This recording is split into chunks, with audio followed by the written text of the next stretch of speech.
How do you think that's going to change the intro economy for millions of people who are not super connectors yet? You just mentioned game, right? I think it kind of gamify the intro economy a little bit. Whereas with introstars, everyone gets compensated, always. I think it's at that moment she crowned me the super connector.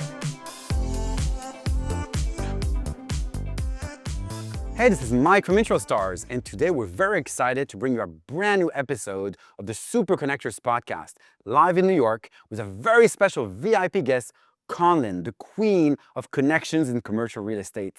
Hey Conlyn, so good to have you on the show. So good to be here. Thank you, Mike, for inviting me. I was really excited to be here and be part of this podcast series. Incredible. So tell us what it means for you, Conlyn, to be a super connector. What does it mean? Yeah, for me, super connector is someone who's at the hub of deals, people, and insight, kind of being able to melange and mix all the ingredients together and make a really successful connection introduction. So what kind of introductions do you do in your day-to-day job? Like when you connect people in commercial real estate, what does that actually mean? Who are the people you're connecting? How do you connect them? What is the typical introductions you like to make? Being a super connector is able to help the clients to see bigger what they can see. So currently I'm helping a client who has 100 acres upstate to build a resort. Initially, he just wanted to build a couple of bungalows with a fire pit. But now I actually connected him also with a world-class spa resort. So the idea is, bigger and bigger, but at a very cost economical way as well.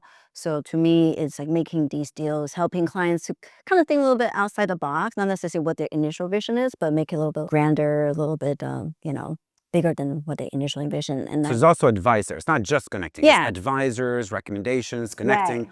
And then how do you find those people? You find people have properties to sell and then people want to buy properties. Right. How do you find those people? Do they find you? You find them? And how many introductions do you make? Like one a day, one a week? Like what is your typical type of introduction, number of introductions you make? Right. So I think what's special about me is I'm actually in a lot of different circles. So as you know, I was initially a lawyer, so I got my lawyer pool. My family also does a lot of investment in real estate tech. So I had the startup circle, the high net worth circles, the family office circles. Obviously go to a lot of real estate events and conferences, but you kind of meet different people at different places. I mean, recently I met a real estate owner at a Taiwanese event. My husband meet people, at a blind day fishing out there, So you never know. I mean, I think that's the beauty of this world, especially in a hub like New York. You just don't know who you meet these people. Yeah. So I mean, on a daily basis, of course, I'm connecting, talking to different investors. Currently, I'm working on a few hotel-related deals, so helping people who want to have like a strategic location for their hotels, helping someone who might be a smaller investor that has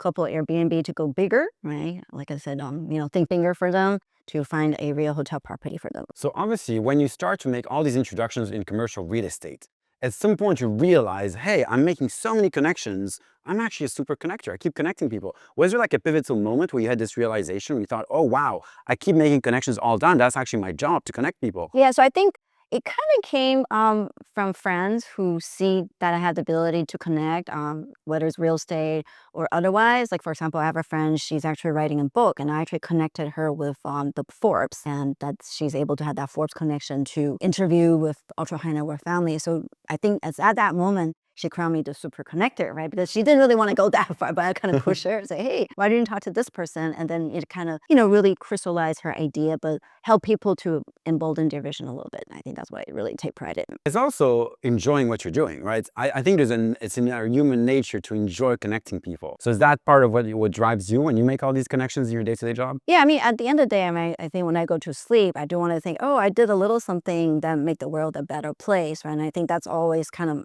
my personal mission and calling when I'm here. I'm not just here to make my money for myself, but I want to create values for other people as well, right? And the best way to do it is to listen to them and help them to realize their dream, whether it's real estate investment or other connection they make. So it's that kind of little bit of helping nature that I have. So you really put your finger on it, which is, it's not just about making money, it's about helping others and feeling good about it. So you go to sleep thinking, hey, I did something good for someone else, and I actually help people. And so really that's a very good point you're making. Like when you build relationships, you connect people, it's all about long-term relationships and trust. But how do you build that long-term relationship trust? But at the same time, how do you monetize that so you can pay your own bills, and build your own career and your success? There's always a fine line between monetizing and introducing people because you truly want to help them. Right. And so how do you walk that fine line so you keep that trust and relationship, but at the same time, you also monetize for yourself? Yeah, for sure. I think, that that part is very super important, right? And I think a lot of times the world would do better if we're all kind of keep the money flowing, right? So I think that money part, if I'm part of a business deal and I help it transact, right, then obviously I'm entitled to the fair share, especially in commercial real estate, right? It's all about connecting. But outside that, if there's a business deal that I'm putting together, right, if it makes sense, right, to participate in some sort, to benefit from that as well, it's also very important, right? Because if money are not being made, right, I mean, in economic terms, right, money are being lost, right? So then less money are putting it back, then the economy is actually losing that multiplier effect. And I think sometimes being women, we have to be very conscious of that, right? Because I think sometimes we just want to give back, but without really thinking about, okay, we deserve, some kind of fair compensation as well. Yeah, and you put, again, your finger on it, which is fair compensation. It's not about doing things just for the money or just to be transactional or just earning money. It's about fair compensation where you put your time, effort, and career on the line helping all these people. And so you need to be compensated every time. So it makes perfect sense. Right. The question is, of course, how do you track that? If you make lots of introductions, you're choosing people all the time, whether it's for real estate deals or for any other deals, how do you keep track of all these introductions? Do you have some kind of tool or system, or do you use a new platform like introstars, which was just launched to track all your introductions to make sure you get fairly compensated every time? Yeah, so for my real estate deals, I definitely have a very active Excel sheets to keep track, right? What deals happening, what stages, and where we are in that sales cycle stages. But for IntroStar, which I'm grateful that I became aware of it, I think it's a great tool, right? Because in reality, it is very hard to keep track of all these things, right?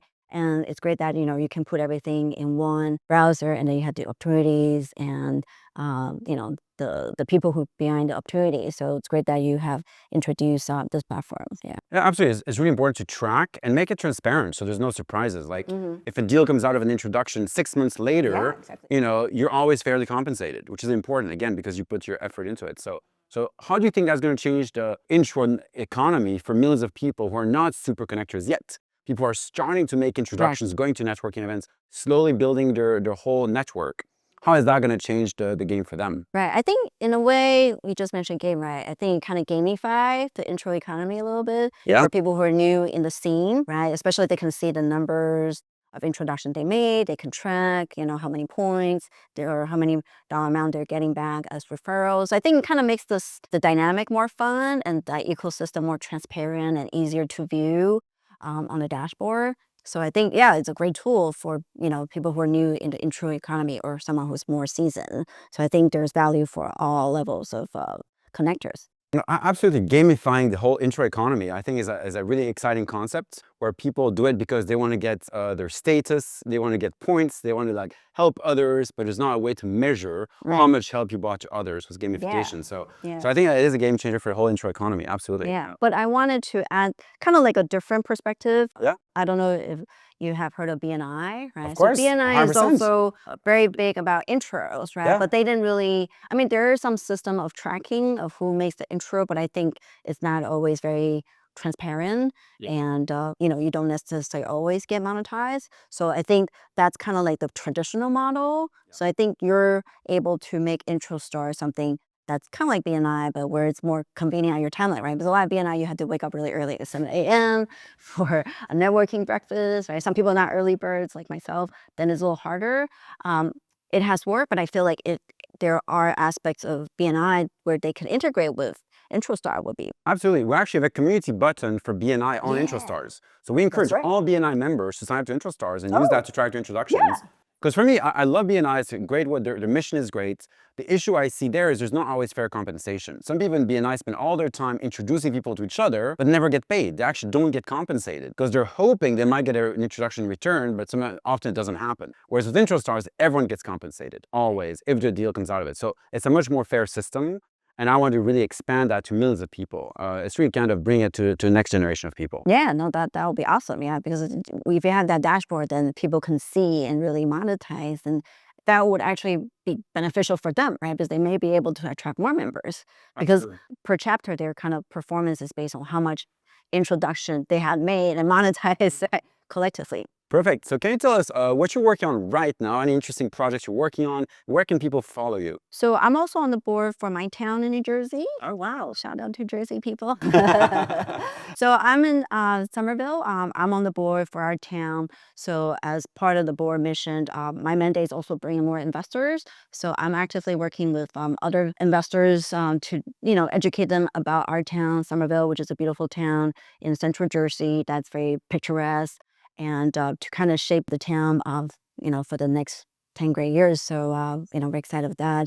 Obviously, with my network, we can actually work on deals in different parts of the country with my teams of other commercial advisors. So we have opportunities in DC, we have opportunities in Michigan as well. So the best way to connect with me is to find me on LinkedIn, Conlyn Chan, and to connect with me, it'd be great to, hear from some of you. Cool. Well, Conlyn, thank you so much. Really enjoyed our conversation today. I look forward to seeing you at lots of networking events and hopefully help you close some amazing commercial real estate deals together.